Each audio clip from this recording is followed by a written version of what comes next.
नमस्कार दोस्तों, मैं राजेश राज।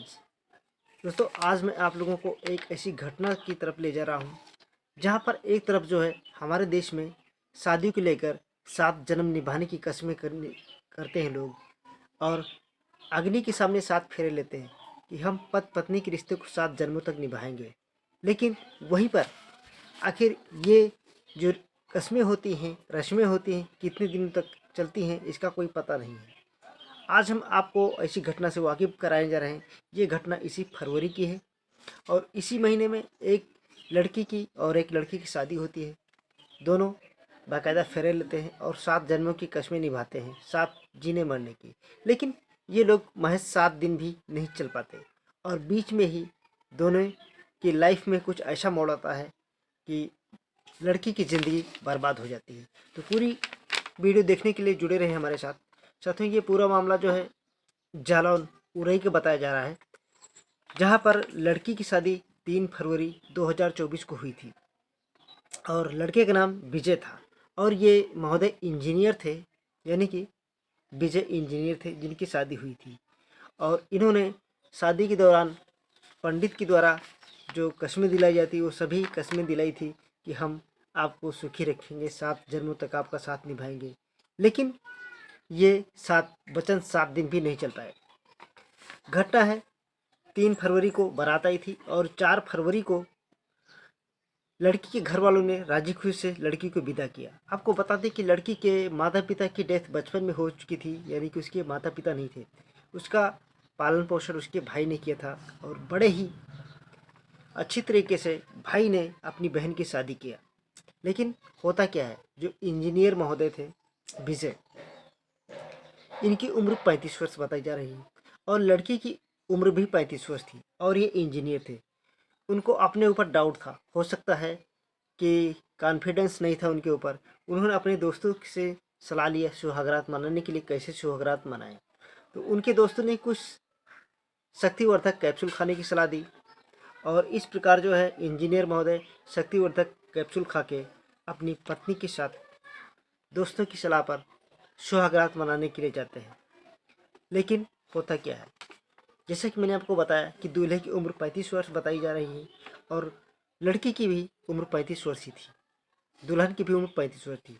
इस प्रकार लड़के ने कैप्सूल खाया और कैप्सूल खाने के बाद सारी रात दुल्हन के साथ प्राकृतिक और आपत्तिक यौन संबंध बनाए और सारी रात उसको अपनी हवस का शिकार बनाया। जब दुल्हन ने उसे मना किया ऐसा करने के लिए तो उन्होंने उसके साथ मारपीट किया। तो साथियों, ये तो वही बात हो गई कि उसके साथ रेप किया, बलात्कार किया। क्योंकि यदि आप किसी के साथ शारीरिक संबंध बनाते हैं और उस लड़की की इच्छा नहीं है, अगर उसके साथ जबरन करते हैं तो वो तो रेप या बलात्कार ही कहा जाएगा। इस प्रकार ये जो इंजीनियर महोदय थे उस लड़की के साथ सारी रात प्राकृतिक और आपत्तिक यौन संबंध बनाते रहे। उस मार मार कर, पीट पीट कर उसके साथ सारी रात यौन शोषण किया उसका।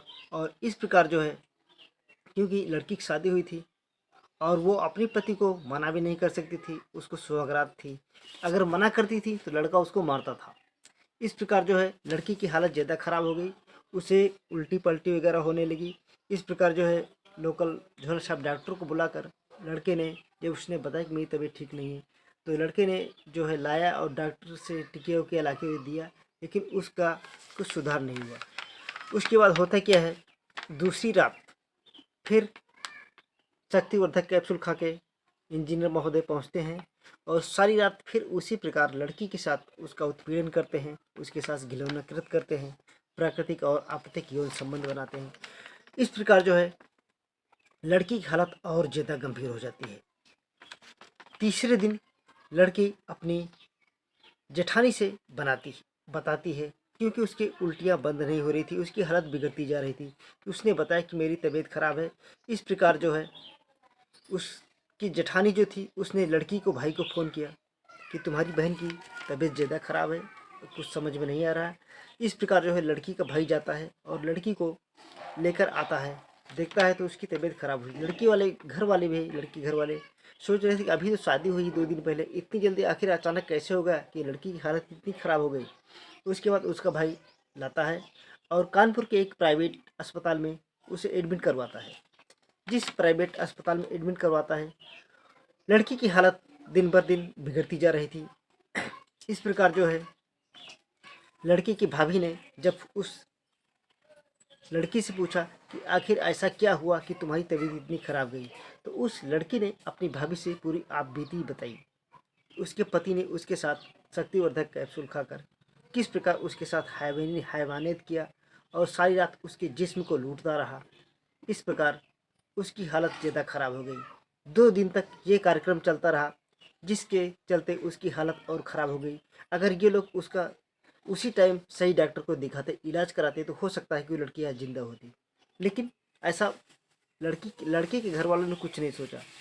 फिर उसके बाद डॉक्टरों ने उसका इलाज शुरू किया, लेकिन वो लड़की ज़्यादा दिन तक चल नहीं पाई। यानी कि 4 फरवरी को उसकी विदाई हुई थी और 10 फरवरी को उसकी डेथ हो जाती है। अस्पताल में वो अंतिम सांस ले लेती है। फिर उसके बाद ये खबर धीरे धीरे मीडिया में आती है। जब मीडिया में खबर आती है तो कुछ पत्रकार साथियों ने जाकर उस अस्पताल गए और उस अस्पताल के डॉक्टरों से जानने की कोशिश की कि आखिर उस महिला को हुआ क्या था। तो एक महिला डॉक्टर ने, जिसने उसका ट्रीटमेंट किया था, उसने बताया इस शर्त पे कि आप मेरा नाम नहीं छापेंगे। जब महिला डॉक्टर ने यह वादा किया कि आप लोग मेरा नाम नहीं छापेंगे, तब मैं आपको बताऊंगी इसके बारे में, अन्यथा मैं कुछ नहीं बयां करूंगी। इस प्रकार पत्रकारों ने कहा कि ठीक है, हम आपका नाम नहीं छापेंगे, आप बताइए कि उस लड़की के साथ क्या हुआ। तब उस महिला डॉक्टर ने बताया कि उस लड़की के साथ इतनी हैवानियत के साथ उसके साथ सेक्स किया गया था, मतलब उसके साथ जो प्राकृतिक सेक्स किया गया था। और जिस प्रकार कोई गैंग रेप उसके साथ लगता है कि जैसे 8-10 लोगों ने उस लड़की के साथ मिलकर गैंग रेप किया हो, इस वजह से उसके सारे सारे जो प्राइवेट पार्ट थे वो डैमेज हो चुके थे, जिसके कारण उसकी मौत हुई है। उसके बाद लड़की का पोस्टमार्टम कराया जाता है। फिर उसके बाद लड़की का अंतिम संस्कार होता है। हालांकि लड़के के भाई ने अपने ज़िले के एसपी को प्रार्थना पत्र देकर इस लड़के के खिलाफ कार्रवाई की मांग किया है। आखिर अब देखो इसमें होता है क्या। तो साथियों, ये थी आज की खबर। क्योंकि आज हमारे समाज में ऐसे बहुत से लोग हैं, पता नहीं कैसे दोस्त हैं, जो ऐसे लोगों को सलाह देते हैं शक्तिवर्धक कैप्सूल खाने की, और उसका परिणाम क्या हुआ। वो आपकी पत्नी थी, आपके साथ हमेशा रहने वाली थी, एक ही दिन में उसे हवस का शिकार बना डाला कि उसे उसकी अपनी जान से हाथ धोना पड़ा। इस खबर को बनाने का मेरा कोई उद्देश्य नहीं था। मेरा उद्देश्य सिर्फ ये है कि लोग इस घटना के माध्यम से जागरूक हों और कोई अन्य लड़की ऐसी घटनाओं का शिकार न हो। तो सावधान रहें, सतर्क रहें। और हाँ, यदि आपको खबर अच्छी लगी है तो वीडियो को ज़्यादा से ज़्यादा शेयर करें, जिससे ये जानकारी